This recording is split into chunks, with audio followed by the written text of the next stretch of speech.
there. Carol came Yeah, over to right? talk to us. Oh, So, yeah. We're on the just- inside.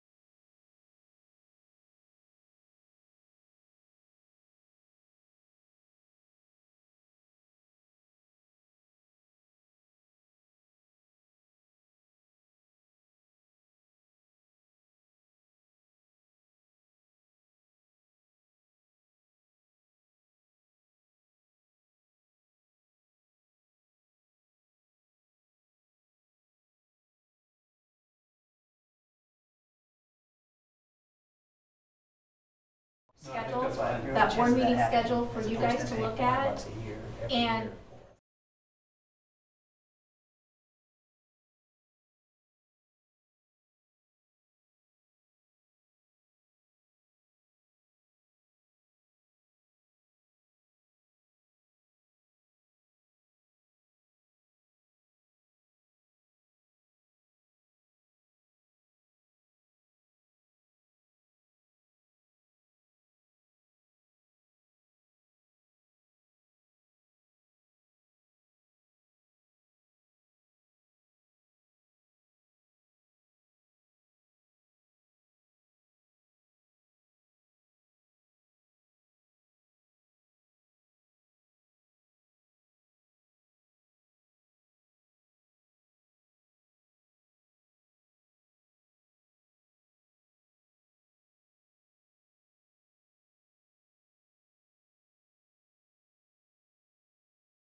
Okay. To order, please. And the first order of business is to roll call. Call it. Brian? Here. Sean is absent. Tyler? Here. Kim? Here. And Sean. Here. First order of business is approve the agenda. Can I entertain a motion to approve the agenda? So moved. Do I have a second? Any further discussion? All in favor, say aye. Aye. All opposed? Stands approved. And for public forum, we have Steve Goodhue and Andrew Rickliff to update us on the district insurance policy review. John, thank you, and thanks to the board for allowing us to be on the agenda this evening and to provide you what I think is a very good and positive update on the district's insurance renewal. The presentation is up on the screen. I brought extra copies if anyone. Brian, would you like one? Oh, I'd love one. Sure. Kim, do you have it on there? I will have. Thank you. Well, Oh, Tyler? I'm good. So, extra copies in case you want, but let me just kind of walk through this a little bit. We met with Lindsay and Gail last week and walked through a fair amount of this. In fact, quite a bit more detail than this, but let me just walk you through this and then I'll stop and take questions, and Andrew Rickliff is here with me this evening as well in case there are other questions that I can't answer. If you go to the next page, this district has historically been insured by EMC Insurance, and we're going to propose a change in that tonight, partial change, but I would tell you that 99, 98, 99% of the districts in Iowa, school districts in Iowa, are still insured by EMC Insurance. They're an A-rated company. We've been doing business with them for almost 80 years. And one of the benefits of doing business with EMC is they provide a dividend, a safety group dividend. And you'll see what the dividend was for last year, 2016-17. It was $33,000. We thought the prior year $30,000 was large, but we had an even larger dividend last year. And we haven't seen the dividend yet this year. It should be coming here in the next 30 days, but it'll be equally as big, I think. And the district's received over, well, I think last number I saw was over $230,000 in dividends over the past several years. And it's a real benefit of doing business with EMC. What we're proposing tonight is to move the workers' compensation piece, which has historically been with EMC, to a company called SFM. And they are a Bloomington, Minnesota-based insurance company, and they specialize, and all they do is workers' compensation. So they're very, very good at what they do. They're an A+ accredited business. We have had a relationship with SFM for a couple years. We insure a large restaurant here in Ames, a hotel, a marina up in Northwest Iowa. We have various types of businesses with them. And they're starting to cut in, if you will, to some of the school business in Iowa because they are very good and they're very aggressive at what they do from a work comp perspective. So as we go through a presentation, you'll see that we're proposing to leave everything but the work comp with EMC Insurance, and then the work comp we've moved to SFM. So if you go to the next page, not going to go through all the coverages tonight, but I would tell you, I just thought you might find interest in this, that there is about $72 million worth of property that we have insured through EMC. And that's comprised of about $61 million in what we call blanket building limit. Each of the individual buildings are insured separately, as is the bus barn. But in the event that the cost to replace one of those buildings, let's take this intermediate school, would exceed what's insured for, technically, and the purpose of a blanket is you've got up to $61 million. So that's the benefit of a blanket, is you put a blanket over all 4 campuses, and you've got $61 million in building. Then we have personal property that can be a deceiving term at times, but that is contents. That's furniture, fixtures, equipment, anything inside the buildings up to $5.8 million. And then what we call property and open. And property and open is items not located inside the building. So that would be the bleachers, the stadium, scoreboards, goalposts, greenhouses, any community signs that this board might insure.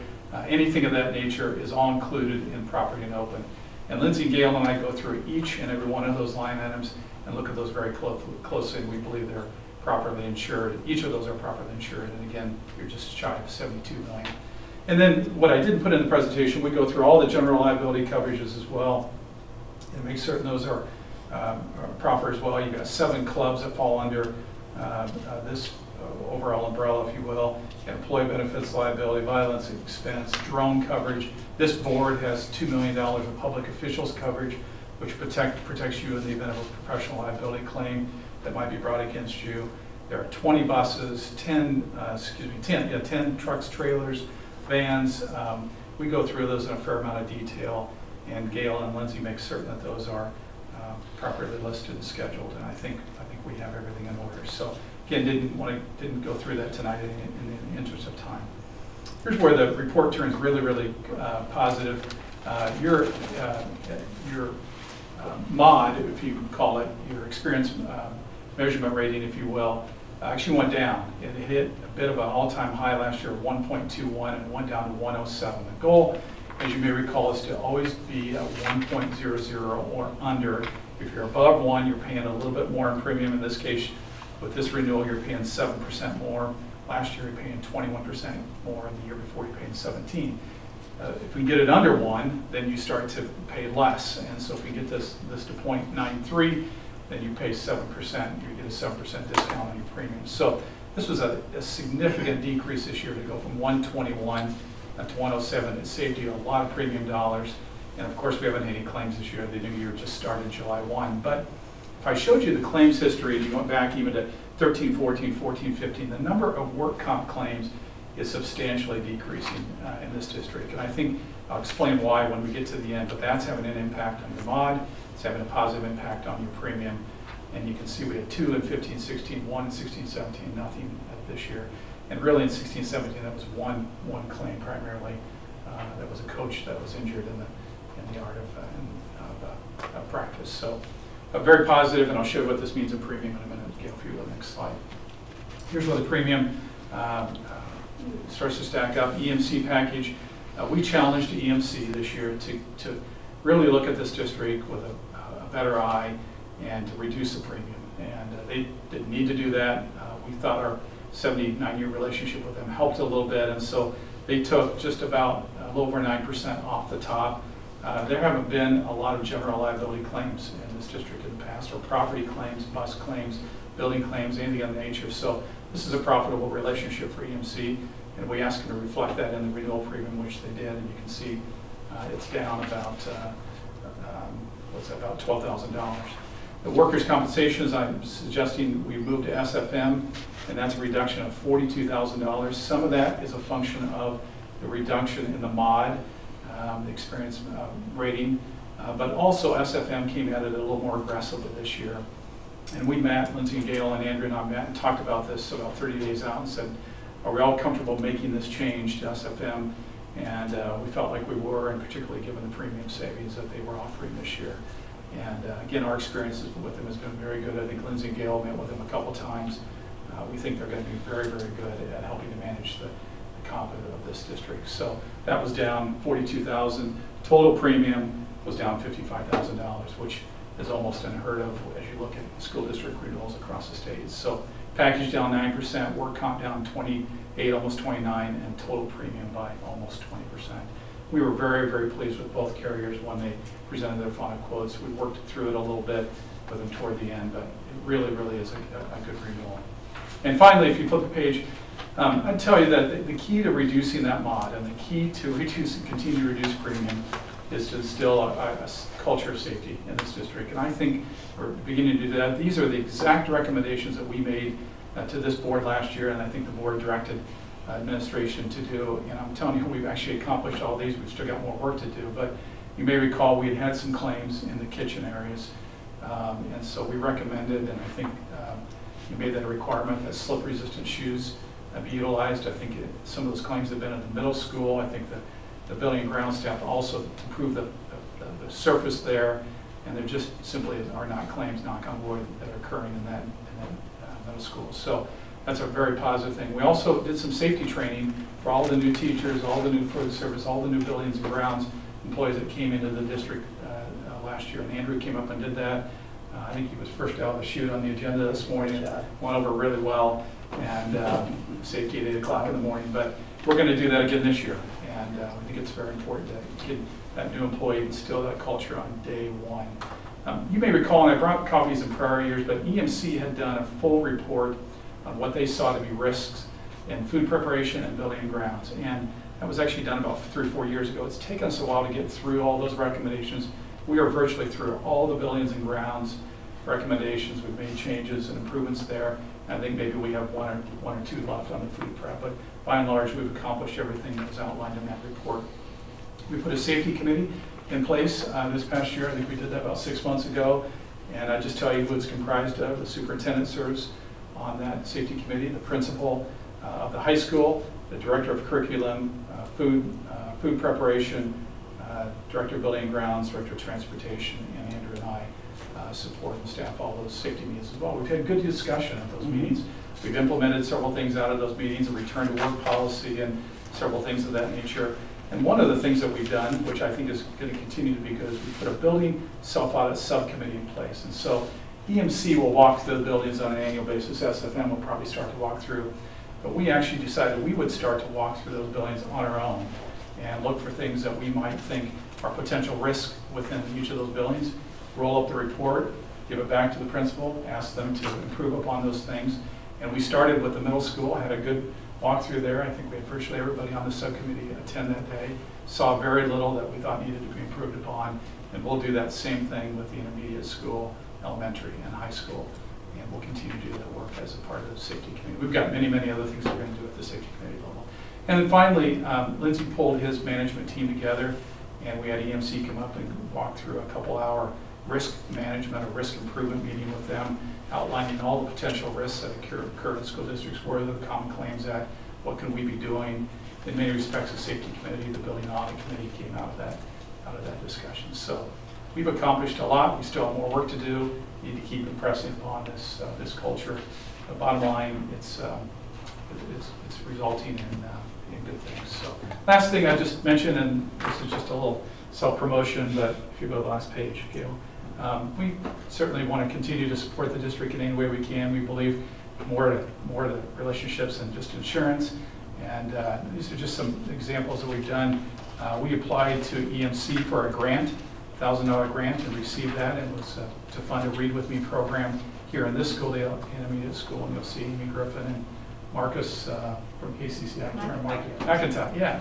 And a couple of our staff who came up and presented that. And I think Lindsay had a chance to attend that. I think it was a fun day. Last year we rolled out a breakfast for all the employees on the Wednesday of the orientation, of the first 3 days of orientation, and we were pleased to do that. Served over 200 people. We co-sponsored that last year with some local realtors. This year, First American Bank is going to co-sponsor that with us, and we'll do that again on Wednesday. I think it's August 23rd, I believe. Yep. And we're happy to do that. And then at the request of the district, we also contributed to the trail project, and we'll continue to support that as well. So we're pleased to be involved in a partnership with the district and look forward to doing many of those things going forward. So I'd stop right there, ask Andrew if he's got anything to add. If not, be happy to take any questions. Any questions? Ken? Nothing? No. Brian? Nope. So your engagement, some training at orientation, and then you're involved in the self-audit subcommittee? And the safety committee. Oh, so in many respects, we sort of lead the safety committee, and we'll work on dates, and Lindsay will put the team together, and we'll kind of work through an agenda. We've had 2 or 3 meetings now, we've done the building self-audit, so by all means, we're there to help staff and support them. At some point, that should probably transition over to staff and let them kind of take the lead on that, but we're happy to get that kicked off. And real quick, back to the premiums. You know, I know Steve did this pretty quickly because of time here, but EMC runs all the schools, okay? But there's another player coming into this market, and that player it's a different setup. It's a captive type program, but they're writing a few schools here and there. It's a little bit different. But I know about that program pretty well, and so we challenged EMC to say, hey, you know, we're going to look into this unless you guys sharpen up these numbers. So we came to them and said, hey, if you drop it 10%, we won't even look at that, the other option. We talked to Lindsay and Gail about this early on in the process and kind of explained both programs and how they were set up. So we really leveraged that pricing early on to get them to drop to those numbers. And the reason I say that is EMC controls the market. Okay, this other company, it's good now. We have competition. Competition is never bad. It's a whole different program, though. I mean, it's not your normal guaranteed cost insurance. There's a little more skin in the game, which, from a school standpoint, it makes it scary. But at least it threatens them from a pricing standpoint, and we use that as, hey, you drop it 10%, we're going to take it to full market. And they said, nope, we don't want that. We'll drop it 10, and we're good. So that's where the price. It didn't just come. We leveraged the relationship with another carry to get that down. District will still receive a dividend on an annual Yeah. basis. Dividend will be less because the work comp Yeah. doesn't flow into Right. that, but it won't be significantly less, so. But there's competition's good. I mean, again, EMC has a great company to do a great job, but they've ran the gamut on schools. Now, there's other people in there shaking up a little bit. I still think EMC has a better program, better pricing, but at least it scares them a little bit. So that's what's causing Sure. the price reduction. So, And you're able to make sure it's apples to apples, because the other Absolutely. program's very different. it's a full, and we spent, I don't know, an hour and a half one day just talking about the program differences. Yeah. And we took away, covered, and just talked about pure, because again, it's not your normal, it's not a guaranteed cost program. I mean, it is, you're in a captive type program and you're buying insurance at certain levels and then you gotta get a separate TPA for the claims. A little more risk, a little more risk. Again, it's more risk on this school, and again, it could be more fluctuations. This is much more stable. And again, we laid those options out, and we recommended to stay with EMC, but we also wanted to make sure they understood the options that were out there. Yeah. And that's when we came back, they said, okay, let's not push this aside. Let's tell EMC that, hey, Right. you know, we're looking at other options unless you want to come down with your pricing, otherwise it's not going to work. So, and So it- best of both worlds, we got lower price and stayed with the Absolutely. more Good. That's secure exactly- program. Continued good coverages with EMC, good loss Yeah. control. And SFM, and EMC's great with work count, don't get me wrong, but SFM, that's all they do. That's all, and they're really, really good with work count from a safety standpoint. And they don't do anything else. And when they come and walk in to meet, they don't look at, there's a leak in the room. They don't care. They're looking at safety. And that's what we wanted to drill down a bit more, get more focused on the safety side. All right. Well, thank John, you. other questions? No, it's a great report. Thank you for your Thank hard you. work on that. All right. Let me say in closing, thank you for the opportunity to ensure the district. We greatly, greatly appreciate the relationships. Thank you. Thank you. Thank you. Thanks.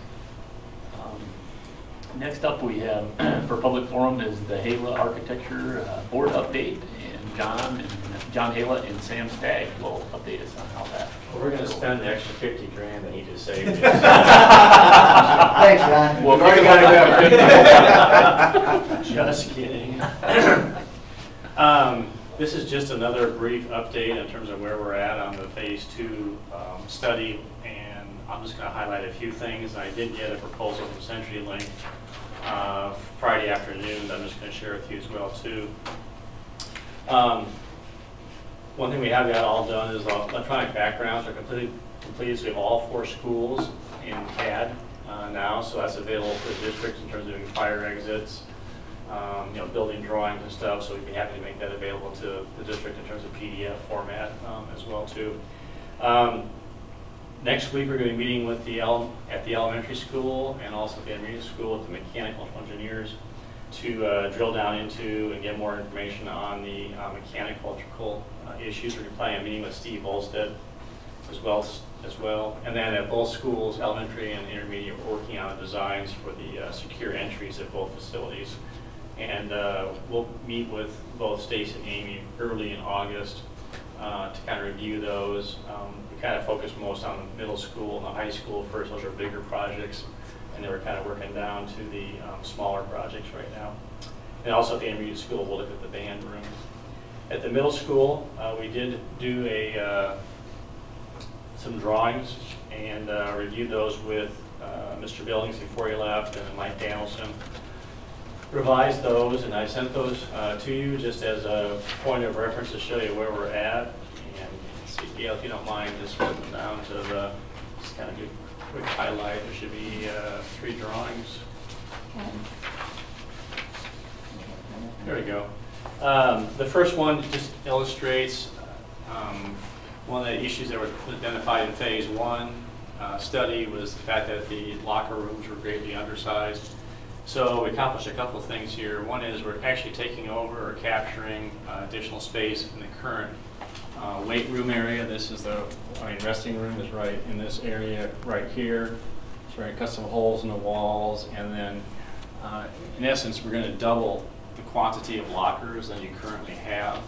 And the other piece that was, as I think most of you are probably aware, is the fact is some middle school students are a little uncomfortable, changing in front of their peers, and also you do have the potential transgender issue coming up. And so this is actually Mike's request. It's a really good request. It's going to be private, like 5 private changing rooms. Now, it's not going to be like a complete room with solid walls. It'll probably go with solid partitions, like a toilet partition. It'll probably go from almost floor to ceiling.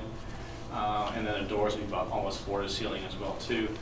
So students that would choose not to want to change in front of their classmates, or the other issues in terms of transgender, it becomes, people are uncomfortable, they can go ahead and use them. Mike felt that 5 would be adequate. 1 is handicapped accessible too, so if someone wanted to go ahead and change in there.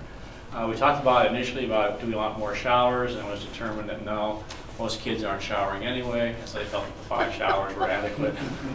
Good or bad, what were the other? Just full disclosure, anyway. And also felt that the restrooms were adequate. The other thing, one of the things that was really identified by Chris was the split. Right now you have a split where you actually have 2 rooms for the locker rooms, and it's very difficult for the teachers to go ahead and walk back and forth and just kind of patrol and see what's going on in there. So by design, we are cutting out some lockers, a few lockers right here, a little bit here, reconfiguring it. This is an existing door and wall right now, but now we're just making it one big locker, and so a coach or a teacher can just walk back and forth and view down all the aisles and see what's going on, and just try and enhance the overall visual security. And then we would keep this storage room intact. So then to replace that, it would be both a termed activity wellness room. It'd be big enough, this dotted line is a 40-foot square wrestling mat. And then we added additional space as well too, but then it's really could be used off-season for a variety of different uses. We are going to put in a large, overhead coiling door, so you get your mat in and out of from this room into this room. This may have to become a little more, a little bigger. And then also we talked about providing a waiting vestibule for students. This is a place for walk-off mats to be, but also students are waiting for their parents to come pick them up. They can wait right there. So this is pretty much, I think, what we're going to end up showing to the next small group. And Mike still needs to do one last pass, do some minor tweaks if we want to on this one. But we're really pleased with where this ended up coming out. I think it accomplishes a lot of objectives without a huge amount of undertaking. And we're not adding any plumbing, so which is nice. We're not tearing a bunch of floors up. We had talked about doing showers or additional toilets down here. They felt it wasn't really necessary, so it's going to be a little less invasive. Okay, next slide. Are those windows, in the vestibule looking, is that south? I have no idea. Down? Yep. Okay. Yeah, cool. Good question, Ryan. We're trying to make this so it's visible. Yep. The next drawing we'll see, next generation will show a site plan as well too. That will kind of show, we're going to have to reconfigure some of the parking lot to accomplish this. Before you move on from that, just a real quick question. But in sitting through games and activities in that gymnasium as an adult, the restrooms access, typically use those Correct. restrooms that are in the locker room. And I just wonder if we want to just, if you want to just at least have that discussion, whether that we still think that's appropriate. Because it's always seemed a little bit odd that now, okay, I'm the adult and I'm walking into the kids' locker room to use the restroom. The other option, I think the closest one is all the way down by the band room for a restroom. No, you're right. This is designed to be. And I'm not trying to add cost, but I'm also just throwing that out before we start locking things down in stone as to whether that's an issue or not. And it may not be an issue, but I think adults tend to use those restrooms that are in the kids' locker room. Well, we laid this out intentionally, Tyler, just from the standpoint, here's a door in the locker room now, so this is actually, Okay. you would come in here, sinks, 2 toilets, same on the other one, and then you actually go into the locker room, and they have the, oops, yeah, we're going to put a couple of lavatories here. Okay. Got to add those. So you have labs, showers, and stool up there, but then the students can still use as well too, but a little bit of a sense of separation. But yeah, I agree with you. It seems a little, you're kind of going through a restroom to get the locker room, so if someone is using the restroom or trying to wash their hands, and you got between basketball or something like that, it can be a little congested. Well, yeah. And it'll help, I think, having more line of sight in there, but, I mean, if I'm a coach and I'm out there and then one of my players goes back to the locker room and there's an adult back there, I mean, just, it's something to That's think good, about. good point. And these are, these are the officials or coaches, here, so we're not really touching those. Good observation. Okay? Did you want to add a different region for analysis? Can you maybe just hit that, try and reduce the size of that a little bit? Okay, I'll that would help. Okay. There we go. Okay, so we talked about before that there is this diagonal telephone easement that has both a 12-pair fiber optic cable and a 400-pair copper cable, just going right through the south side and very close to the building. And Looks horrible. we did have Iowa One call, came out, they located it, and the easement of record actually is 30 feet from this corner down to the easement. So in order to make this work, the classroom actually go out to the east, we just mirrored onto the west. So we could get 4 classrooms coming to the south and just kissing the easement down here. It does end up making these classrooms a little smaller, and these are going to be kind of more longer and more narrow. But we can't accomplish that. The drawback is that we're really hoping that, as I show on the next slide, you're trying to get some more Do you want me small. to go to the next slide? No. Okay. Some Well, we're gonna 21st have some- century, yeah. Trying to get more 21st century, learning and have more small group, breakout spaces interspersed, not just down in this area right here. So we were able to just propose just some movable furniture that would come off the walls where you have lounges right now. And then, but the existing lockers remain totally unchanged in the 4 locker areas. And then we just added 26 lockers down both corridors to pick up another 52 students. And then Chris made it pretty clear that he really wanted to see that one classroom, well, those 2 classrooms, have some kind of a movable or demountable wall so they have some flexibility for large group activities. And then your mechanical system would still follow the same concept of using local heat pumps that are in closets. You have them right now here. So those are just echoed right there. So I wanted the board to be aware that we can accomplish 4 classrooms without having to touch that easement. But it's not going to be 4 identical classrooms coming straight down. We'll have to rotate them, which on one hand it's not that bad because it kind of breaks up the south elevation. But then we're done, or you have to go ahead and move the fiber and the cable. What is that? Go ahead. Have you looked at going out to the east? We did look at the east. They built up a platform or a table for 2 classrooms going east. That's it, but it'd just be 2 classrooms, not 4 classrooms. And you have quite a bit of storm drainage that comes around the east side, Right. and comes around the south, and then goes around. So we didn't evaluate that in terms of going, because our concern is you get too far out there, you're really going to start getting some pretty steep banks. We could look at that though, in light of the fact of, I'll share with you what the cost is to move the It sounds expensive, by the way you're delaying time. I told you I was going to spend this $50,000. Well, not quite $50,000. But literally, there's only room for 2 classrooms. They have graded it for 2 additional classrooms. It would take additional grading if we're going to do more. Right, and also some additional looking at stormwater, moving the water around there. We have to put some culverts, out there or something to try and make sure you don't have a whole lot of rush of water around. So. Sure. But and then on the west side, we could put 2 classrooms. Then you get into the sidewalk and the parking lot and stuff. Yep.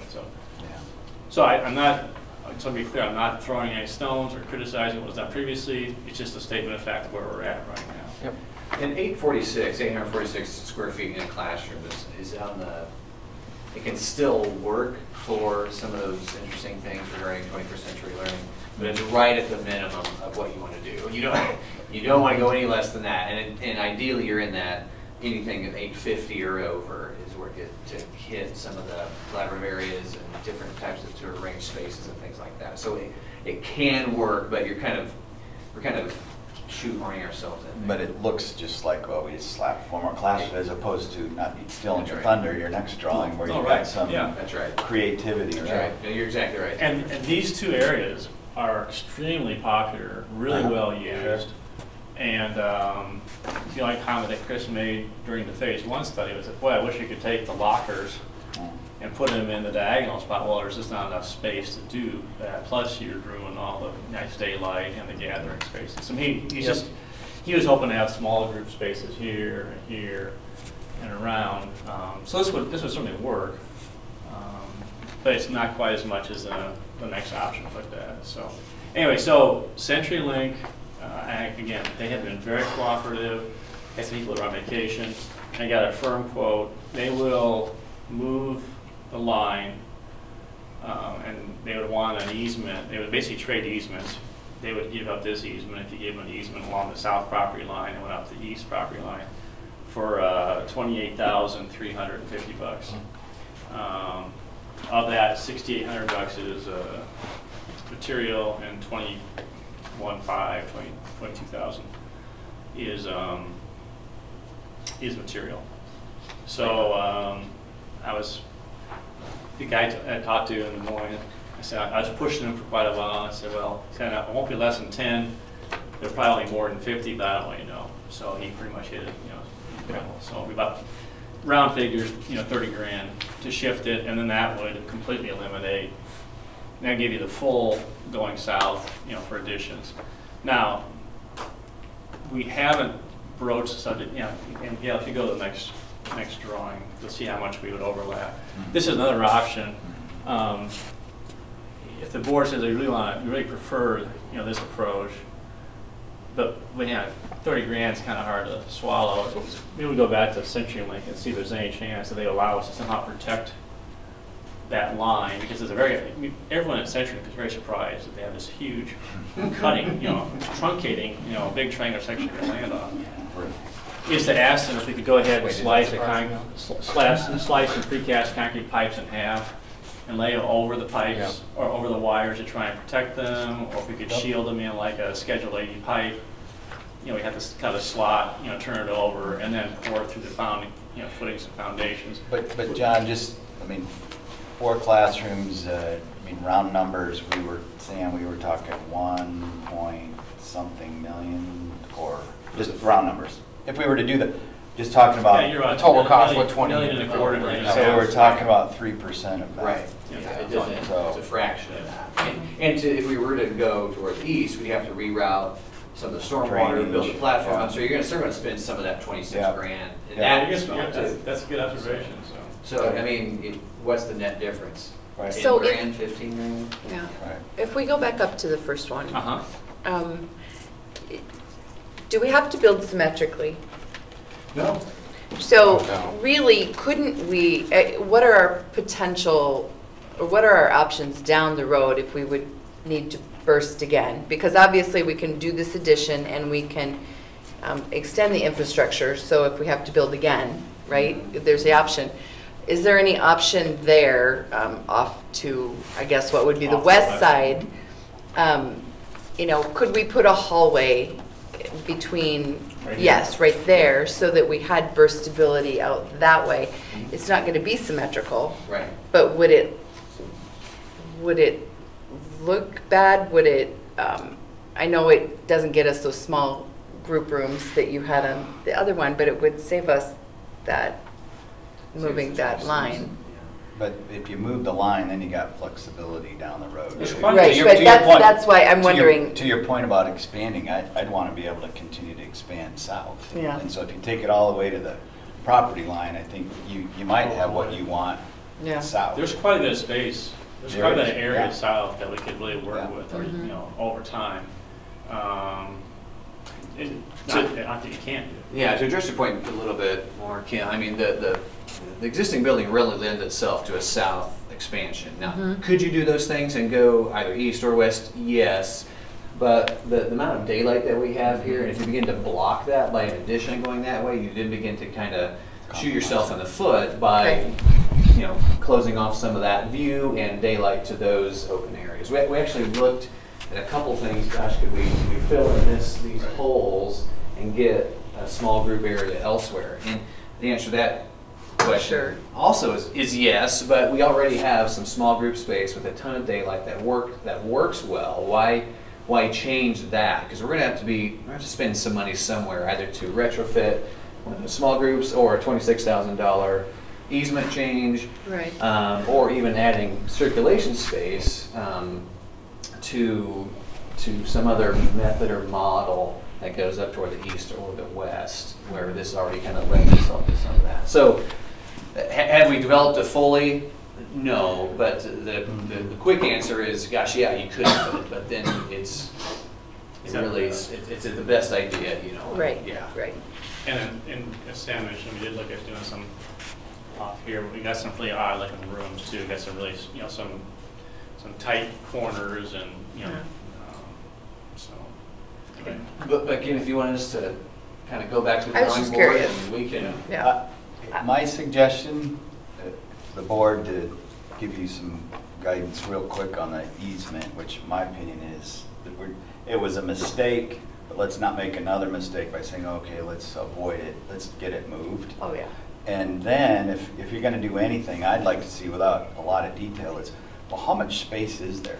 Good point. So Yeah. we talked about 4, and I'm not saying that the next move we're going to build Right. 8, but Right. is there room for 8? I would like to know that, because that will sell us I can quicker tell you on right now, changing that there's easement. absolutely no problem getting 8 classroom's down there. Yeah. I bet you can get 12 So classrooms. we just gotta move the There's a easement. lot of area down there Yeah. which is nice. Yeah. It'll take some regrading.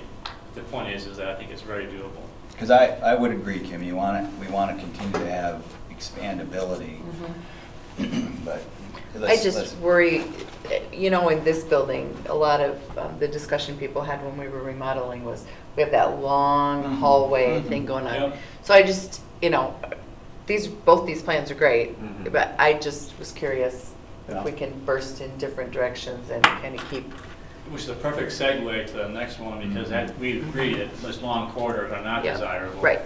And so by coming in here and then pulling these down further, we're able to start Yeah.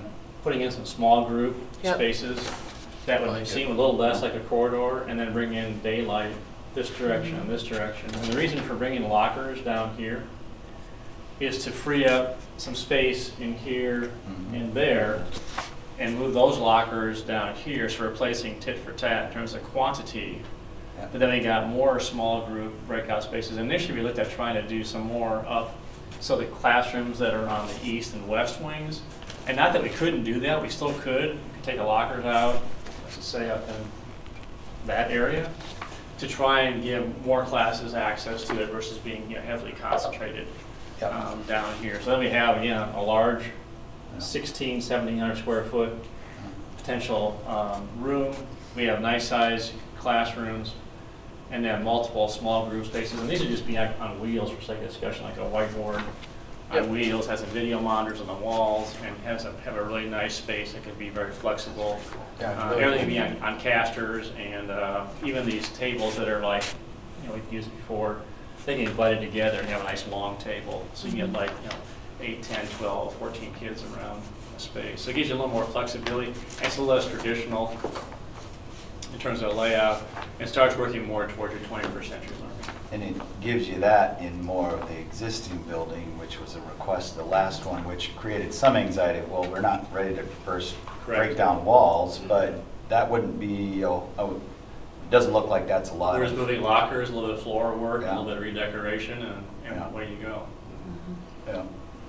And for instance, if we are getting a little nervous about the length of some of those corridors, even though I think by adding all those things, we kind of defer some of those concerns. Let's say the next edition, we do only need 2. We don't need a whole 4 or 6. We just need 2. Well, maybe we can put those up on that east side, and then we're done for a long, long time. I mean, we can. That's another option that we can pull if necessary, if we didn't want to go any further south, even though it lends itself to go south as well. So just a lot of options on the table. A lot of options on the table if we do remove that or change that. Minus the stupid fiber line there, what is the just percent-wise cost difference between this drawing and the first drawing you showed us? That's a good question. Brian, I'd rather just figure it out and let you know versus Yep. just trying to guess at it. So it definitely we're adding more square More footage. square Yeah. footage, yeah. But I think you're getting a lot better return on your investment. It's a bigger number. Yeah, Yeah. more. All right. Well, I it's do just too. better usage of space, you know. That's why we have the money. Yeah. Yeah. And the other thing too is that code requires, this is still going to be viewed as a corridor. Mhm. So you have to have 6 foot clear when the locker doors are 90 degrees open. So that makes this distance between at least 10 to 12 feet. Oh, interesting. Yeah. It's just great sit space, right? Isn't that what, in that meeting, the middle school meeting, they talked about using the hallways and the corridors. Yeah. That's fun. Restrooms are factored in, you don't have to go into any detail, but restrooms are factored in. You're fine now. Okay. I think How far do you long-term, have to run, though, to get there? Back to the gym. It's a good point, though, Tyler. Where's the closest restroom? Funny that the old guy asked that question. Yeah. Oh, wait, there's some. Restroom right here. Right here, there. Those are restrooms right there. Okay. And they're symmetrical. Okay. Both sides. Not far. And there is, My middle schoolers, man. I know. They'll be fine. I get it. the administration asked that we not show, but we actually developed in these 2 classrooms, if you want to go long-term to centralized faculty Model, yeah. office to free up classrooms, because I figured out that you can probably get about 32 periods freed up, which would be Yeah. about 4 classrooms, Right. by concentrating all that, and so you have it be a combination workroom, and we have like a 6x6 cubicle area, and then you could group them by 4, so teachers could be, meet as teams together, and then no one would really, or no one in history, math, English would own their rooms. Now the science, your fine arts, those, they need to stay, that's not practical to take a science classroom and turn into it. You could, but it's not very convenient, so anyway. So you're talking about putting our teachers on carts, essentially? Like Yes, they're going to move you to the could. room? You could. Or they could, You don't yep. need that with this, Right, but looking ahead down the road, let's just say all of a sudden you just right. balloon. We can pick up 2 classrooms, because you're going to lose 2 doing that. And all we're doing is just cutting a few holes in the walls, rearranging it, leaving the casework in place, and all of a sudden, boom, you buy some furniture.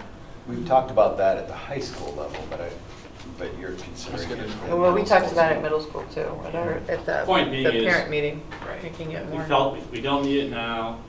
Mike's coming in. Well, Could be controversial. It's something you could have in your back pocket. Sure. 5 years on the road, 10 years on the road, or Yeah. 6 years, all of a sudden you can't afford something. We Yeah. could do that and get you 2 more classrooms without having to do a lot of work. So- Or even if it's not just money, if we decide the direction Yeah. that The we want to philosophy go. changes. Yeah, if the philosophy changes Yeah. then. It is a big philosophy jump, but we see a lot of schools talking about it. And around locally here, it hasn't been implemented yet. I guess so you guys would be a trendsetter if you were to do it sooner than later. But it is a way to free up a lot of space, to maximize the use of those rooms. Plus, build even more of a sense of teachers working together and being, Yeah. collaborating. But that becomes a much an administration. I've been positioning it in my mind more as the university model rather than Yeah. teacher on a cart. Well, I yeah, think sure. Those have Yeah, very yeah, yeah. different connotations. Right, right. Yeah. That's right. University model, that's a great way to sell Okay. it. Okay. I'll start practicing that. There's got to be even a more positive word than university model, though, I'm sure. Deb, what are the words that you used when your company went to that? You didn't call it university model, right? Didn't you say that there are no true offices anymore? Yes, we have neighborhoods. Oh, there you go. Okay. Neighborhood model, got Yeah, it. there we go. Thank you. Yeah. Last 2 things is high school. We met with Mr. Billings and Dick Vanderpool at his request. Reviewed schemes for classroom additions and for fine arts. We're in the process of revising those. We'll meet with them again to review those. They're had some good feedback. We're working on the VOTEC and Ag Ed also right now, and then met with Mr. Pizzetti. And that was just after the board meeting last month. and talked about a 10-year vision for athletics, and also talking about Gilbert youth sports. And it was a very productive meeting. I was very pleased, and so we need to get that refined, go back and meet with him, and then we'll be ready to meet with a small group in August, early September as well too. So making good progress. We're pretty much right on schedule in terms of what we're trying to accomplish, and then I think you're going to check Lindsay. We had talked about an October 2nd work session. Yeah, and we talked today, and I was just checking with Tyler, and I think that was kind of the last one, and it will work, it sounds like, for a 6 o'clock work session on October 2nd. So I mean, Monday night before the normal board meeting in October, and that will be dedicated just to going through the results like we did at the end of phase 1, to kind of present that, and then anything you have that you want changed or amended, we can go ahead and do that before the final report is submitted to you on October 9th, and that gives you a chance on the 9th to go ahead and make a decision on what you want to do or include in a bond issue, if you decide to go ahead and move forward with that. So. All right. 6 o'clock, I think, is what Thanks for sharing this with us. Like, to me, without seeing drawings, I don't understand architecture and stuff enough. Like, to see the drawings, it's like becoming real to me, and like, hey, this is pretty exciting, and open spaces. So, other than the fiber line, that's awesome. Well, they just saved you the money. So thanks to you guys. You guys can always come in front of us. Right. Keep on pushing it down. We'll come on going back up. All right. Any questions for us? Otherwise, I appreciate just trying to keep it shorter so you can get to the baseball meeting. Did have one question on the VOCAG. The way we left it, I think the April meeting or the May meeting, was that John could move forward with planning a storage facility. We said non-school. John Davis, sorry. Non-school, no funding from the board unless it was going to be wrapped into this. Right. And I missed last meeting, but was that brought up? And the reason for my question is, in walking out there, there's a pad out there, not concrete, but there is a dirt pad and there is lumber and facilities. So. Yep, they've got some, I think, was it Menards that they have? They purchased a building from Menards. Yes. Okay, but I just want to make sure you're not engaged in No, that. our agreement was that there's going to be a storage building, and there's no Right. students are going to use it for classroom facilities. Yep. There's no need for us to get involved whatsoever. No, So. I fully agree with that, but then my question comes back. We said before you build something, bring it into the board for us to review, right? Or did you review We it? did. We did? Yeah. Last month? We had a Yeah. picture. Yep. Okay, Yeah. good. Oh, that's I right. didn't see it in the Yeah. minutes, but I must have missed it. I don't know Okay. what We'll get meeting that that to you was. in time. No problem. I just was glad Yep. there's oversight there. And just as a footnote on the CenturyLink, all proposals have a time window. They say they can withdraw within 30 days from the standpoint of the cost. So there's no need to get it moved at this point in time until after the bond issue, goes through and basically goes with the bond issue. So that price may be, go up a little bit. If labor goes up, material goes up. It'll probably be done next year, next summer. Is it to our benefit just to move it? I mean, what, like, go 5%, could go up 200%? I have no idea, Brian. That's a good question. I'm just letting you know that they have a big bold type underline. We'll charge more later, yeah. Right, yeah. well, sure, but It's there's Sorry, no I missed- advantage to waiting for us to have construction happening on premise, right? Because they will do it all by themselves, right? They'll just come and, It's by their own contractors, because they have to control with all the EMS, they have to control, work with district, Yeah. because there's when they make the splices, there will be some outage. And I Do do we- believe that work is done well in advance because of the scheduling and the Right. timing and the coordination of schedules with the construction crew and the CenturyLink crew. I can see that being a headache. Lindsay, what do you? That would take our fiber completely down. Well, they're gonna, my guess is they're gonna do is they're gonna come in, they're gonna trench it all in, and get it all in place, Yep. and ready to splice it, but eventually they gotta cut it in both locations and do the splicing at both ends. I don't have any idea, but they said that does serve, a lot of, different facilities, and that's their. I guess 24 hours. Yeah, right. No, I'm serious. I mean, I think you're right. I think they'd lay all this new stuff and then they turn it off, splice things, and put it back together. I mean, I don't know what their service contracts guarantee for uptime, but they're not gonna like take it down for a week and a half and run new lines. So it'll be a short period, huh? Yeah. Tyler. They might pull in two crews, I It don't was know. a board report, administrative board report, Okay. and there was pictures at the June 12th meeting in the Dropbox. Okay. So John, what happens is if we move that, we move it all the way down to our property line, and now that gives us wide open space there. That's correct. Makes a lot of sense. I just wonder if we have the funds, if we just move Well, it'd forward. be Pebble. Right. Right. Your thoughts, Lindsay? We have contingency on that already, on that Pebble. Yeah. And when was that written, that quote? Friday, I got Friday, this past Friday. I could actually ask if they could extend it till next Well, board we'll meeting. meet before 30 days, because we're meeting late. Oh, that's right, that's right. Oh, that's right. Because what I would like to see is just make sure that if we move it, let's move it to the right place. Right. Right. Well, if we Move go it down 5 and- feet. Yeah. Oh, we got a fiber optic. Good point. So I would agree, Kim, I think we should move on it, but I think we probably have, if you wanted to check and if they could give us a diagram, okay, here's where we would move it, I'd be happy to do that. then we could look at that next month and Yep. still be in Yeah. time. Does that have anything to do, because Alliance right now is working out there and they're putting in that line to that substation that they have out on Jeff Taylor's property?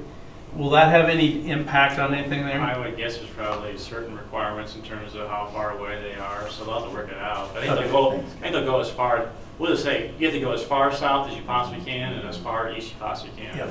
No cutting in corners. Yep. And who knows, that easement might have been put in before you even purchased the property, I don't know. Maybe it was put in when it was farm ground or something like that, or I have no idea, so. Okay. Okay. All right. Yeah, thank you very Thank much. Thank you. Thank you. Thank you. Thanks, guys. Same to see Have a you. great night. Yeah, See ya. I'm changing too, in case you want. Come on.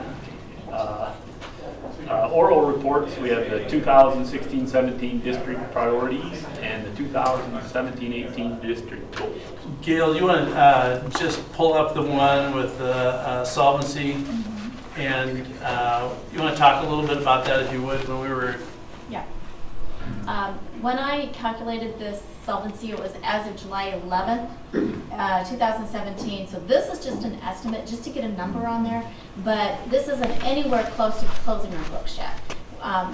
But it's to get a number on there, and I have put it as an estimate, so we can change that, and we'll put a final number there when we close our books. We have a lot of tuition that's out there yet, to receive and to expense. So we're at 10.99% as of July 11th. It's a lot better than what were we at, 4 or 3 or? Yeah. It's good. So just wanted to get a number on there. Any questions on that? The other thing that I wanted to just hit on is, and this was some information that was shared with you, and just kind of, I know John and I had some discussions. I got to pull mine up here too. Some discussions about just making sure that we keep things moving forward on this. What we had, this was, I think, emailed out. I don't know if it was just it was emailed out to you in some way. What it is we talked about having a third party come in and talk to us about trying to be a consultant for setting those priorities. And what we did was, when on June 19th, we met as an administrative team in a retreat, and we brainstormed some of these ideas. There's some great people here. The challenge will now to come would be to vet those people out to what we're looking for. You know, we talked in here a little bit about an understanding of project-based learning, experience in long-range planning, and again, some of these may not mean anything to you. Some of them you may know and have dealt with. So there's a lot of I guess personalities that are there. One of the things that I would suggest is, as we've talked about this, is that we would try to get someone in that capacity by the first of the year that we would go ahead and take a look at. Now, that's not what I wanted to talk to you about, but I wanted to kind of give you an idea about what we were looking at for that. The things that I wanted to talk to you about is some of the things that we talked about as far as 17-18 goals. And this is what we brainstormed as far as administrative team. My suggestion would be that we come back early in August and bring the board together and bring the administrative team together and talk about these. These are the annual goals. These are not the long-term or the priorities. But you can take a look at them. I'm not going to necessarily read those necessarily word for word to you. But you can take a look at, again, project-based learning is going to continue. We're not just going to be here for a short period of time. We're going to make sure that that we have goals set up for that, and that we have samples of how these are incorporated within the classroom. Scale, I think we talked about it. I can't remember what the session was. We talked about we want to make sure that we are doing a pre and a post measure to see what's happening. We have kids that I think would have an interest in this, but they're not able to fit it into their schedule. And I can't get into the details because I don't know, exactly why they can't. Some of them is that they're taking a ton of classes here. Some of them that they're taking a lot of classes here and they're taking Iowa State or DMAC, and they're just trying to prioritize where this is at. But I think that when we've talked about this in different sessions, we said that this is something that we want to make sure that we are looking at and that we are trying to prioritize and see where we're at with that. This isn't just a flash in the pan. So, do you have any numbers on that then? You said we had numbers. Was it last month that they had the numbers? I want to say 10 to 12. Yeah. Is that right? That's right. Sounds like the right range, yeah. And I don't have the like the specifics as far as what they're taking, but I would say 10 to 12. And based on your comments, you in setting this up expecting more than yes. that, right? Yes. Okay. And I think that the hope is, and I don't know, the hope is that people will get a taste of this and that this will grow. No actual guarantees to that, but that's the overall look. The APR, I know that we talked about this, and you say, and the thought process is that we're going to be looking at, and I think this is important and something that's good to know, is that we're going to not only be looking at, okay, are we going to raise this, from 94 to 96 or 93 to 95? We're going to be looking at moving more from the proficient to the advanced stage. So we're going to delve in a little bit deeper and say, here's what we're going to have as we look at aligning this with our ICDP goals, and we're going to make sure that we're trying to take these classes that we have. We have a proficiency level that is relatively high, but how many of those are at that advanced stage? So that's pushing it even further. Does that make sense? With their ability, Lindsay, to get some of the strategies that'll be underlying that, so we don't just have to wait to the end of the year and say, gosh, here's how it came out. Yep. But yet that, okay, here's the strategies that have been really successful in getting us proficient, and here's the strategies we're going to try to get us advanced. And I realize that it's going to be hard to put numbers on those things, but I think as a board, you would like to give us a little more insight, at least into what's going on, because I know a lot of work goes on to make those outstanding APR scores, but as a board, it'd be helpful to know what's the strategic strategies that are behind kind of moving that, and maybe it's just building on what we're already doing, but that would be useful information for me anyway. Yep. I think the other important thing is that as we I would like to see, and we can save some of this for a work session we may have on this, but those numbers are really arbitrary percentages that people may not actually be able to map to real things we're improving in our schools. It'd be great to have some sort of marketing campaign or something that's explaining to parents what we're doing, what the difference between proficient and advanced is, why we're saying we're not tracking at a certain percentage like we were before in other ways. To me, these things are really important, that we're moving all of our students up in this stuff, but it gets lost in these kind of arbitrary soup of numbers oftentimes. So, and I know if people come to the SIAC meeting, there's a lot more nuance to those discussions. But when you're reporting at a board level or an email goes out, you're oh, cool, we went from 92 to 93, neat. But why is that important? Why are we doing that? What are the strategies?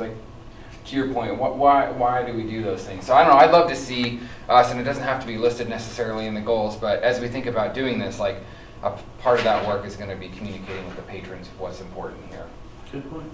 The other item that we've spent a lot of time talking about, and maybe we'll get to it in the spring, but was that engagement. You know, how are we strategically going to tackle engagement, particularly at the middle school and high school levels? You know, to make sure that we're measuring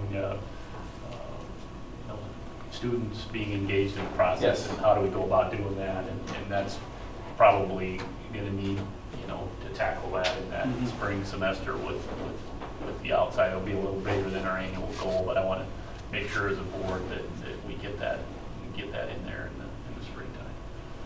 Lindsay, is this sufficient, this kind of a discussion, to help shape this stuff, or are we having another meeting, or would you like feedback in another way? No, I think this is fine, but I think it's really important that we go ahead and we do a work session like we talked about. I think it's good feedback, and when John and I have talked about this, just in conversations about things, the real things that we were looking at was we don't want to wait until October to have goals set. Right. So we tried to go ahead and brainstorm some things for the annual goals here. Yep. What we tried to, I think that we want to try to do, and I've talked to the administrative team, is coming in with an early August work session, and I don't know, maybe we can look at some dates for that as a possibility, and then rolling these out as soon as we can. But it's important that we're all together, I think, as we do that. Yeah. So, Brian, I liked your comments, and I'd like to see that across all of the goals. And maybe that's what's your intention, right? So, for example, the APR ones, quite frankly, it's required. End of story, period. Let's not hurt ourselves a whole lot more than that. It's frustrating as a board member, that's required. But your comments, so don't try to make more out of it than what it is, right? Is my opinion. But your comments about being able to communicate any of these, meaning the others, to the community to say, well, why are these important? Why would these be on that list? Why are they important? And then most importantly, how are we doing towards them? I think that's important, and my comment would be, let's make sure to the extent that we can that they're measurable, right? Because all of these have good intentions, but some of them I think might be difficult to measure, and therefore I'm not sure if they're on this list or if they're simply something that we're doing culturally, right? And especially the last two under the culture of continuous learning, I'm not sure what you can measure down there, but maybe somebody else has some ideas. This is just brainstorming, right? Correct. Lindsay? Yep. Okay. Yep. So, right. Okay. But you wanted some feedback I do. now Yeah. before we, right? Absolutely. So that's my Yep. feedback. And one of the big challenges that I think, too, this will probably be in the spring as well, but will be, what do we see that transition like as we go to more 21st century learning? You know, what's that transition going to look like? If I had to explain this to a constituent as to, how are we going to be moving that direction? And certainly we've been laying the groundwork for that the last 2 or 3 years, but next spring, really starting to lay down the vision of what that's going to look like, and maybe put down some mile markers of, here's kind of the progress that we think we should see as a function of what that current setting in that 21st century mix might look like, and that we kind of get communicating among one another that seems like reasonable mileposts, so that Lindsay, where our expectations are and what that might look like. Does this sound like a good idea then to go ahead and look for an August date for a work session? Yeah. And I guess the next question would be, if we did that, do you have anything? I know you got your a lot of things going on, and summer is a kind of a tight time, but if you could throw out a couple dates maybe? So the board meeting that month will be the second Monday? 14th. Yep.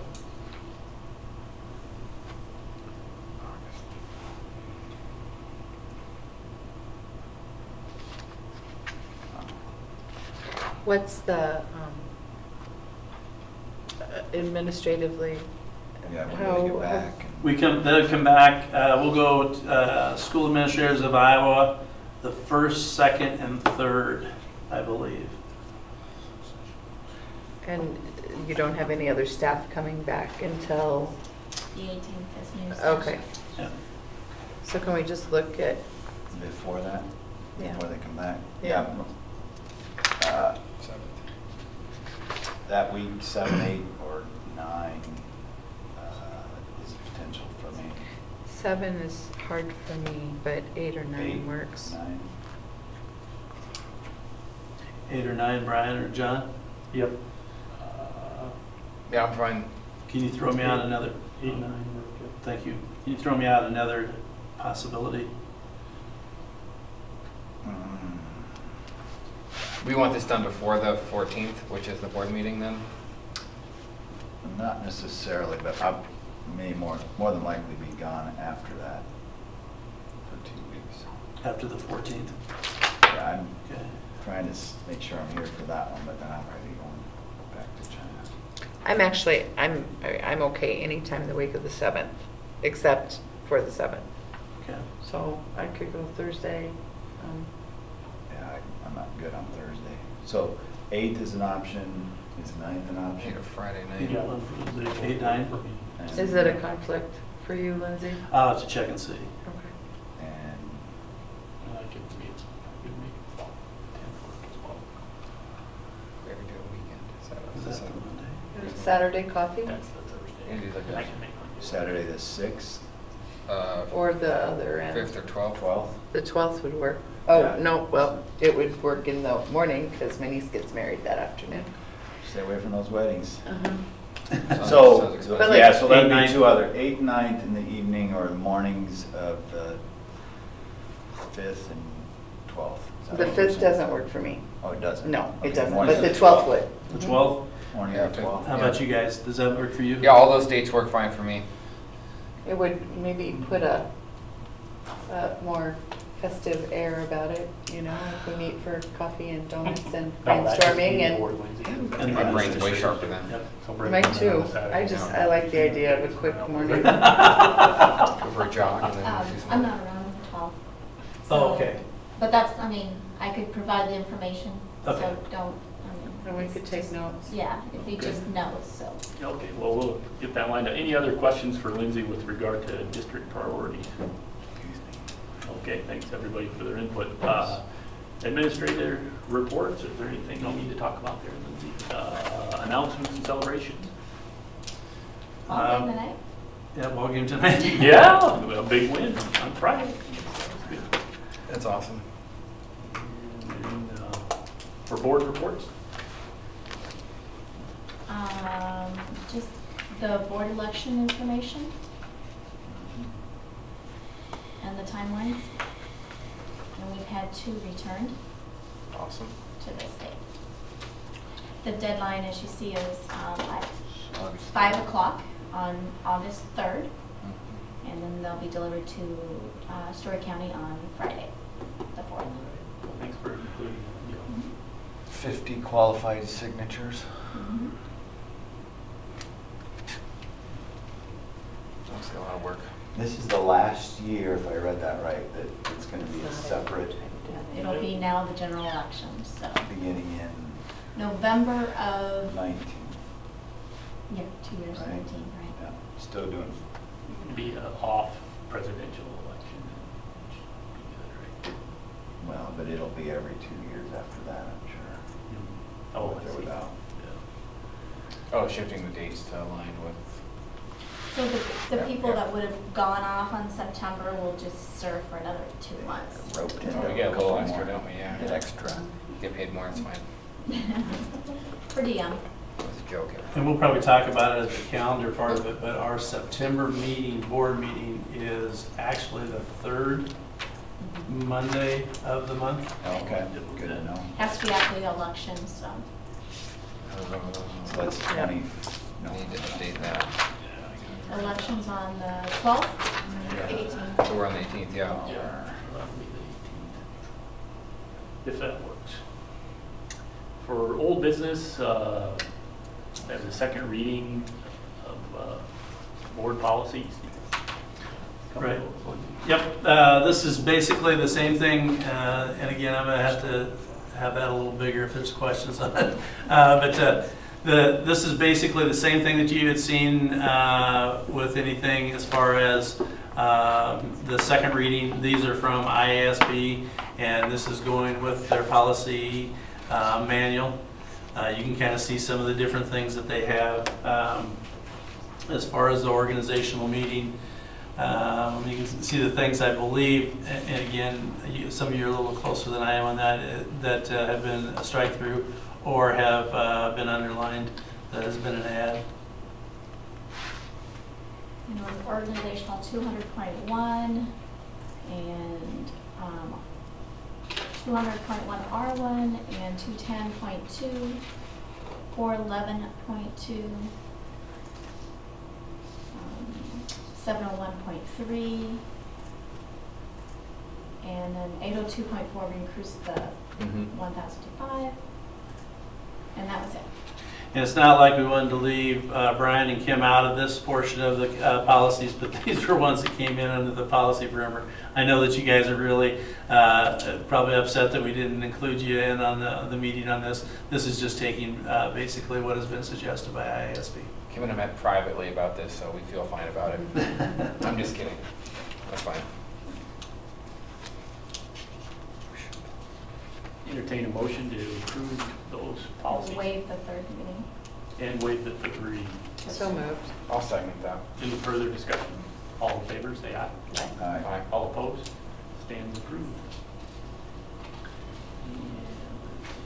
So financial, we got all that. So new business, consider bids for bakery, dairy, and petroleum products. Right. One of the things that I think that last year at this time, you had indicated that you would like to see us try to expand to see what's out there. And I think, I don't know, I know Tia did, I don't know if Gail had any talking with some of the colleagues that she deals with, the business managers and myself as far as some of the superintendents. We tried to expand our reach with the overall bids. Into the bakery, we had 4 different ones that we had sent out information to. Under the dairy, we had 3 that we had sent out information to. And under the petroleum, we had 5 that we had sent out information to. I don't know why it continues to come back. Under the bakery, we had 1 that was returned. I don't know why they chose this name, but it's Bimbo Bakeries. That's the, I don't know. That's basically what they had chosen. They were the only bid that came back, I believe. Under the dairy, AE was the only one that had returned anything on that. And then under the petroleum, what we had was 2 that had returned it. And then actually the provider that we're using did not return it in the timely fashion. So we called, they said that they didn't recall seeing it. I know that we checked in our office and we haven't. Same address as we've always had. So what we have is 2 bids there. And so there is some competition, I guess, if you guys like to have a little competition. Diamond Oil out of Des Moines is the lower bid out of the 2. And this is what, I mean, this has been pretty standard when you say, well, propane and number 2 fuel oil and that, why are you bidding some of those? Basically, the propane we don't use that much. Basically, it's the number 2 fuel oil and the ethanol. We have tanks out here that are our own tanks. And again, I talked to and I'm going to be very upfront with you. I talked to the people that didn't send in their bid and talked to them about what had happened. And they just said that they didn't have anything that they had received. I checked with the other superintendents to say, okay, how do you guys do your bids? Do you send them out through the mail? Yeah, that's pretty common. So if they said they didn't have anything they received, but they would have liked to have, or, I mean, what's your sense? Because I appreciate there's a lot of effort put out these bids, but the purpose of a bid is that you've got something to compare, right? So I think that they would have liked to have bid, yes. So what was our process then? And I'm not questioning that they weren't sent out, but No. when did you call back? Here's what is sent out to them. Bids are due Thursday at noon. So they were sent out on June 29th, it looks like. Yep. And they were due noon on Thursday. Yep.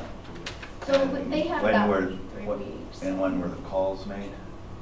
Well, when we didn't receive But then some of them said they would have liked to have, but, just one. oh, just one. Yeah. Just one. Yeah, And on typically, the outside of the envelope, we haven't- didn't have anything returned, Yeah. and it's the same address we've always Sure. used. And on the outside, we did put bid document, on the envelope, so. Yeah.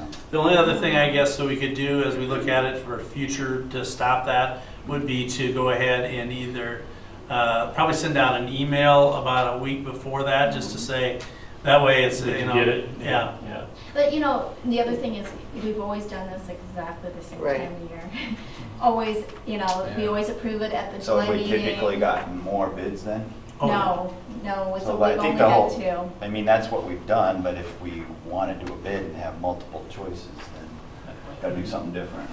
We actively went after a couple of different bread companies, though, a couple of years ago, right? And we still only got the one. That's what we did for, Yeah. for dairy and bread this year too. Right, Yeah. yeah. Yeah. So, And then that's just the nature of the companies. And I don't know if they, whatever their business is, that they only do certain areas geographically. But yeah, we had a whole list of, that we sent out letters to, and only received these back. Just too small. I talked to a couple of other superintendents and they said it's the same thing though, that they're getting, like, if they get 2 bids for a particular area, they're happy because that, I don't know. it's not just you, it happens in the restaurant business too. I mean, ours is narrowed, so. So I move to approve Dairy, Anderson, Erickson, Bimbo Bakeries, and Diamond Oil Company. Do we have a second? I'll second that. Any further discussion? All in favor, say aye. Okay. Aye. All opposed? Stands approved. Who was the second? I'm sorry. That was me, Brian. Brian. Not Sean. And then we have She read over. 2017-18 legislative priorities, top 4 priorities. Can we pull those up, Gail?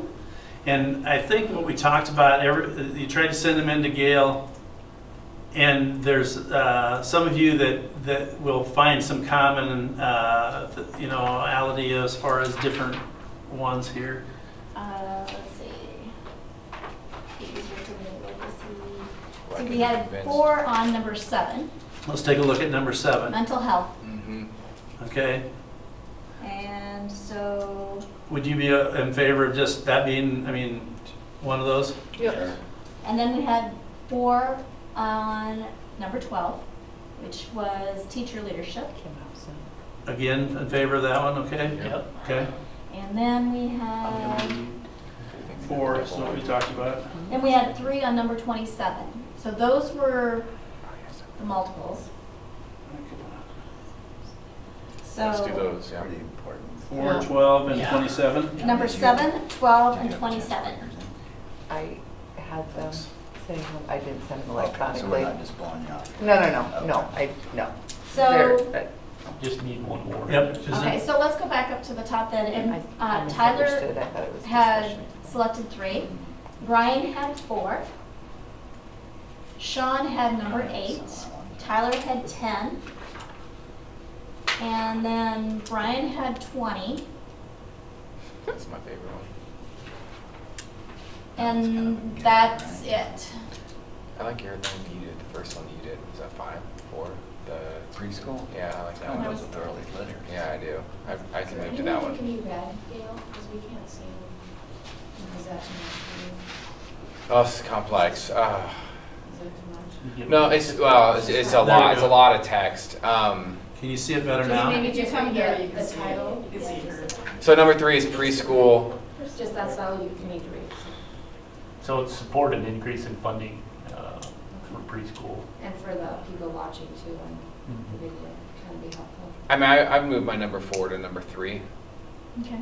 if that counts for Preschool anything. used to be 0.6. And then Right. They reduced it to 5 Right. Okay. at one time. Don't remember how long Right. ago, So but you're I do know switching they your vote? decreased it. Yeah, let's do that. I'll So- switch right For now. 3? And I'm Yeah. What, do okay you with have that any that? too. No, I'm in line with all of you, so Okay. I'm fine.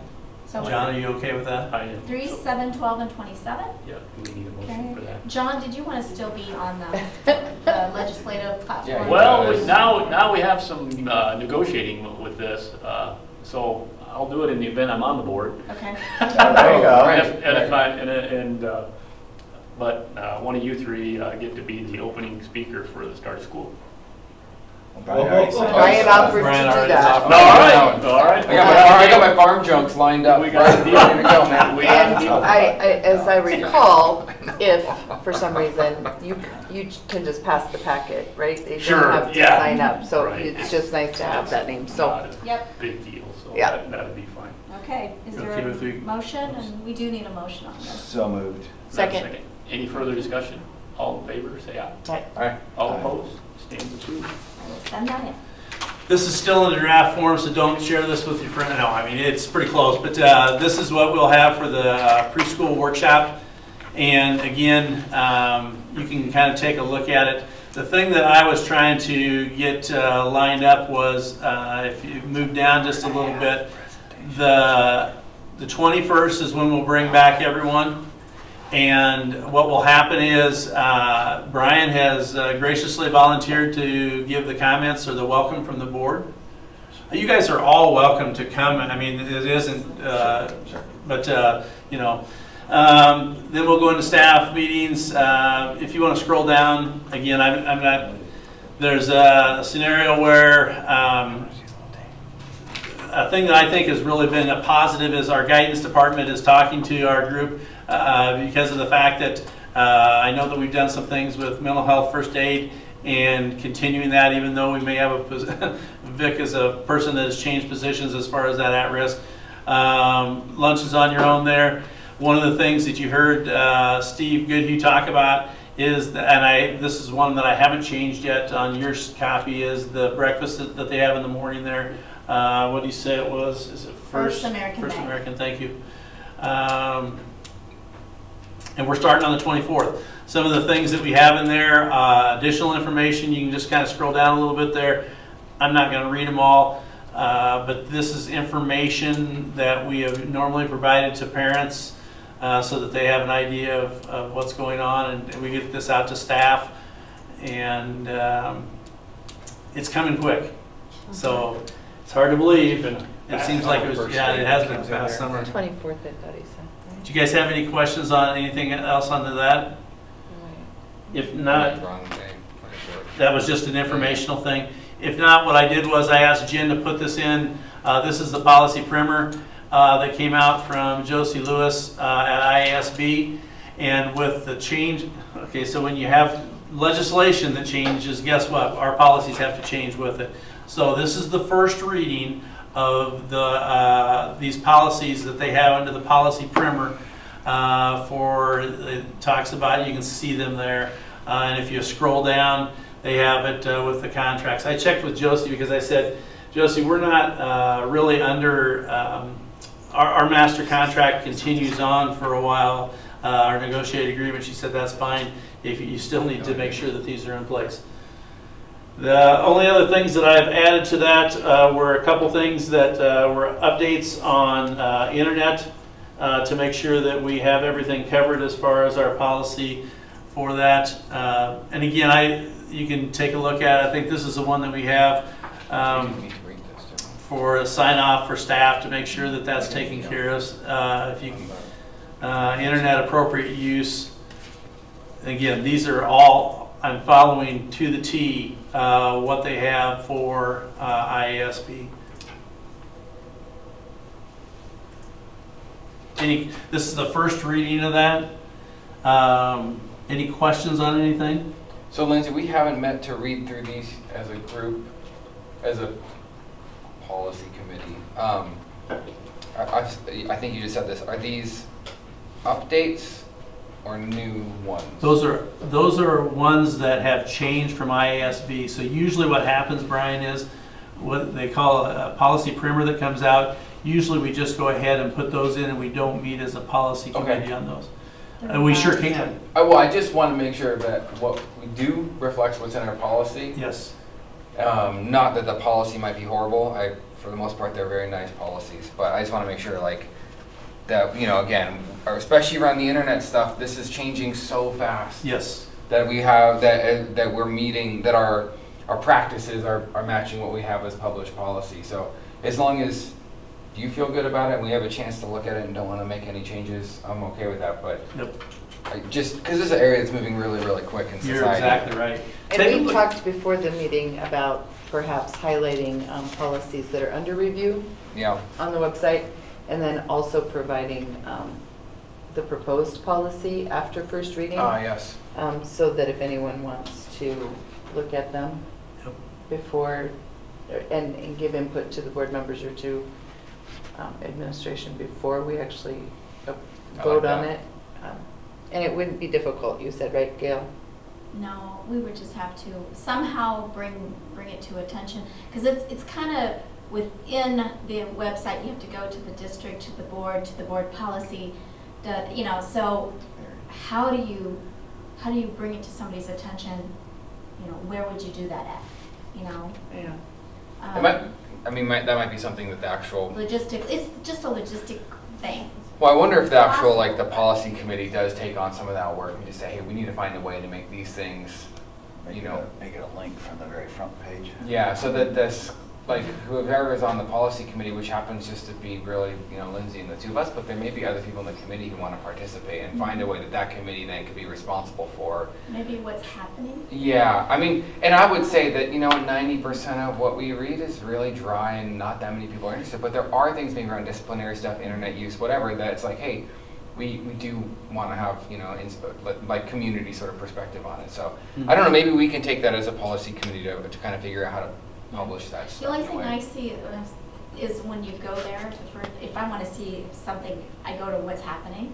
Yeah. I don't know how everybody else tries to find the information on the website. Yeah. Well, sometimes it's so voluminous that you keep people away, where maybe the ones, maybe we highlight the policies that have more impact.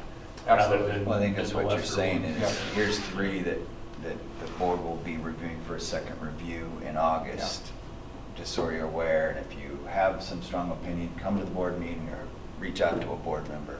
I mean, the way that the policy committee works is, I would say that we spend 50% of our time, say, on 5% of the policies. Sure. Because, you know, most of them are, you need to have a bus as a stop, illuminated stop sign. You're like, yes, we need that, you know, and then move on. So it's. But acceptable use practices for network and internet. Exactly. I would agree. But to do that, you're going to have to bring it up to the front page. Yeah, we'll have to find a way to do that. We can. We'll work on it. And then you probably want to decide on, okay, when do you want their input? Do you want it as you're meeting as a committee yourself, or do you want them to wait until you've had first reading? You know, but you could determine that. I think it's not necessarily so much that we feel we need input on the 100 policies that we go through in a course of, you know, 2 meeting times, because that's just going to become burdensome. But I think it's important that if a policy is in the process of being updated, that there are people who might be interested in that. So I don't think it has to be with flashing lights, hey, look at this, because we review policy every single month. It's just a natural, but let's get into a habit of, if somebody's looking, this is under review, this is what we're proposing, this is your step, or these are the steps if you would like to change something or give input. Okay, we'll figure it out. And that's a first reading, so there doesn't need to be any action on that. Next item, McFarland Clinic Athletic Trainer Agreement for 2017-2018. Gail has it up there. This is something that we've done in the past. This is an annual renewal. The thing that's different about this is they have extended the length of that. I don't know if there's, I guess I don't know that there's competition out there for this type of thing. I know that one of the things in talking to Tim was he was in favor of this. We don't get a break for necessarily going longer. Sometimes they'll do that for you. But it is something that we do need. It's something that we have used. The difference in what you see in front of you than maybe what you saw last year was the length. Did we propose that or did McFarland? McFarland did. And any reason? Did they provide one? Not to me. Are they up there, or, I'm sorry, I'm missing the dates here. Are they here through the summer? Yes, I think that they were like at last or Friday night's game. I think that we had a kid get twist their ankle or something, and they were right out there. And are we using trainers in the mornings in our in the weight room or in the speed and agility camps? That one, I don't know, Kim. Okay. I can find out. I just wonder if that's the reason for some of the date changes. Does the length of the contract concern you? I don't think so. There's no. It's going to be used for a long time. Yeah. I mean, because if you would like me to go back to them and say, we would, you know. I think in future, if there is a change, it'd be good just to understand why. But I'll get back to you on that so that you do know. And the date on here on this one, whether that's just not been switched, but it shows 25th of May. Mm. If you go all the way to the top, I don't know. This came directly from them. Yeah. So I'm wondering if, I have to go back and check, but I just assumed that was probably what it was the previous year, and it was a one-year contract, so it might have expired in May 24th. But I have to check. Which leads to why they want a 3-year contract. Yeah, yeah, right. It's easier. I'll entertain a motion to approve that policy with the change of date. So moved. Do you have a second? Second. Any further discussion? All in favor, say aye. Aye. All opposed? Stands approved. Stadium landscaping project. There's, I think, 6 circular areas where there's sometimes plants, rocks, trees out there. And what's happened is that there has been, the mulch has basically blown away. There's dirt there. There are things that need to be, there's plants that need to be changed out as far as rabbits have thought that was their dining area. What I did was I went through the same 2 that we looked at last month for doing some of this, and asked them to give us a proposal on this. Actually, J&M tends to be, if you take the 2, the one that you say the 6 circles and then the memorial wall bed, you know where I'm talking about there. The 2 that we have listed here, you combine those, and J&M is the lesser of the 2, and would recommend that.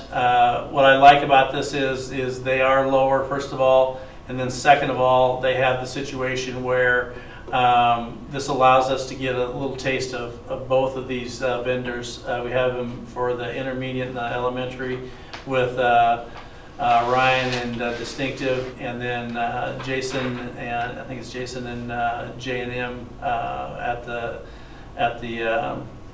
stadium. We need to get that one on the docket right away, because we're going to have people coming in there, and like I said, I don't know where that mulch is going or where things are, why plants are dying. All right, so moved. Okay. Second. All in favor, say aye. Aye. All opposed? Stands approved. Next one. DMAC Career Advantage Educational Service Agreement. You can pull that up. Would recommend approval on this. This is an annual. In the letter, it states that there was a law change, so they had to redo. So I don't know if you read the letter, but It's like $400 per student. yeah. is So what it it is. requires a new agreement. So moved. Do I have a second? Second. Any further discussion? All in favor, say aye. Aye. All opposed? Stands approved. And then the last contract is Decker Sports Exclusive All-School Program Agreement. Yeah, Tim, I thought was going to be here, but I sort of realized that he had some other things to be working on tonight with that game. I asked him a little bit about this. There are schools now, about 85% of our, I guess, purchases go through Decker. And there are different conference schools that are going with either Decker or some other exclusive. The recommendation, as I've talked to him and talked to some other schools that are doing this, would be to go ahead with this exclusive with them. You can see what they have for the break. So this would exclude a coach going out and doing their own thing. Yep. We're going to get best price for this, and it's cancelable in 30 days by either party, so Yeah. it's really. no, I think it's a good idea. What does this do for Tiger Shop stuff? And we don't have to spend a lot of time tonight necessarily discussing this, but I think it's only, I can check with Tim, but I think that's only for the things that we purchase from it. You know, the Tiger Shop is the boosters, so they'd be a separate entity than what we're looking at, bats and. so the exclusive isn't on stuff that says Gilbert Tigers in our logo. The exclusive is when the school wants to purchase. So Right. Got it. Okay. Right. That wasn't super clear. Purchasing agreement, yeah. Yeah. Yeah, okay. Sorry, I wasn't very clear on that. No, I don't know how to read these things. Entertain a motion to approve that agreement. So Tim's comfortable with that? Yes. And boosters, not that they get I directly involved? I haven't heard from them. I have not heard from them on that. Because it is a 3-year contract Yep. as well. I think the boosters are only involved in uniform purchases when they Go on the sidebar. contribute, right, to something that Tim needs. So that still funnels through the school, Yeah. correct? Yes, The we make the boosters just purchase and then transfer. they just donate back Okay. to replace the. So expense. if this is best price, I'm sure that it would seem it would be agreeable to the boosters.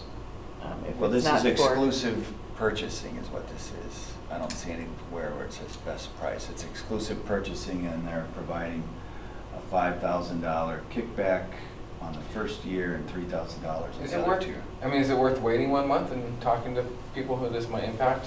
We can. Did Tim feel this was the, He brought it up to me the month before, and then I think he wanted to do some more checking, so he brought it back again. He's But- done the checking.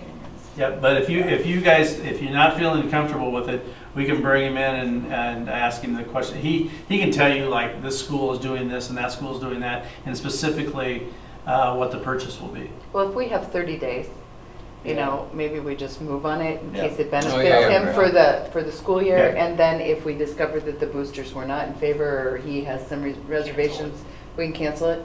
And we just I like that okay. a lot. Okay. So, So moved. I'll second. Any further discussion? All in favor, say aye. Aye. All opposed? Stands approved. Consent agenda. Any of the items that are? only thing on the minutes, and it's, as I was gone, but I was asking, I think it'd be nice just to add this, a note on the VOCAG building was reviewed. Mhm. You guys did that. Okay. Yeah. It was under Which is- Lindsay's, I'll just add it with Lindsay's report, 'cause Yeah. Lindsay brought it up, and we had pictures. Yeah, I think that's good, just, that should be added. to That the was from change. John, so, or John Davis. Davis. Yeah. Yeah. That's the only thing I saw. Any other items? More like pulled out? Any items you'd like to comment on, Gail? I put an oral on a summary, so if anybody has any questions on that, very little activity. But I included some, because I didn't have enough activity, I reported on some other things that you guys might be interested in, and the trends, but other than that, I won't take any more time. But sure, ask me the questions if you have any. We get the final sort of like end of the year books and all that stuff. That date is. The CAR has to be certified September 15th. Okay. So you'll approve the certified annual report on or about September 15th. And then all the books will be closed around August 15th. So then it'll be September meeting that everything will be available.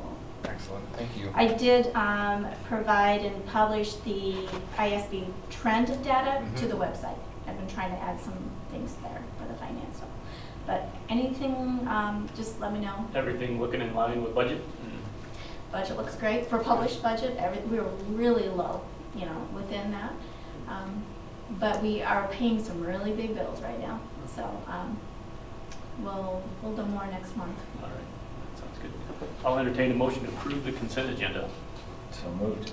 Is there anything around personnel we want to talk about? Nothing new. I know that file changed like 3 times today. Right.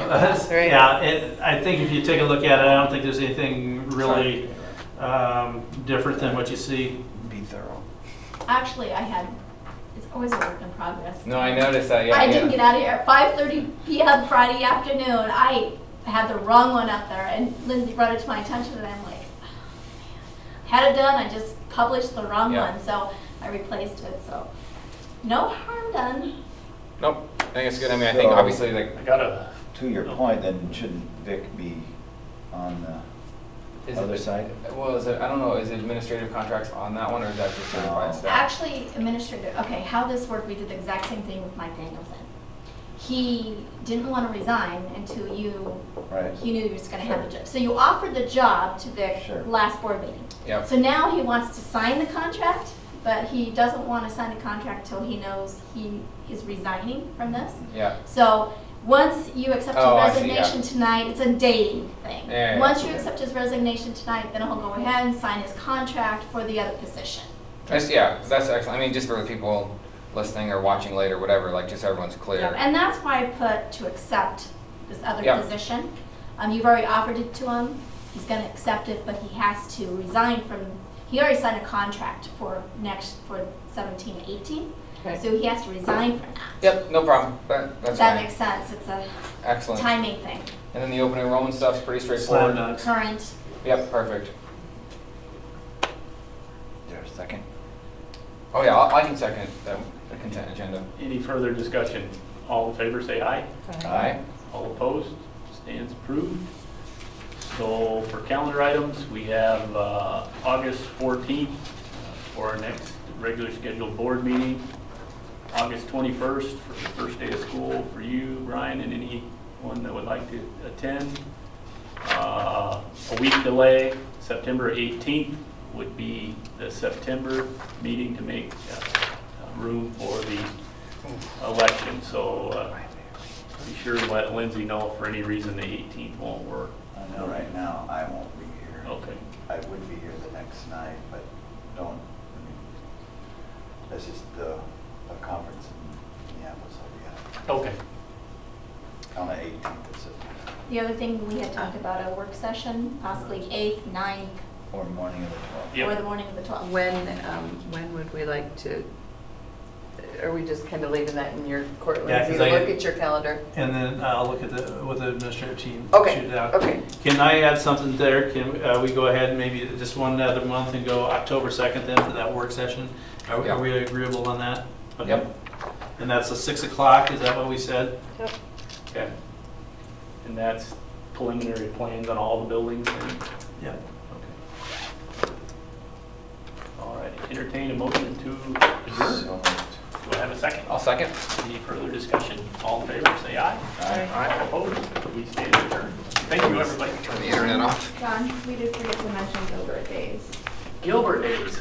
Well, we could still get We'll add that it in there. Okay, Would you- it's Friday and Saturday, this Gilbert? Friday and Saturday. in. Okay. Yeah, so A dance thank you. both nights I saw. Yep, yep. Originally, I Laser just tag.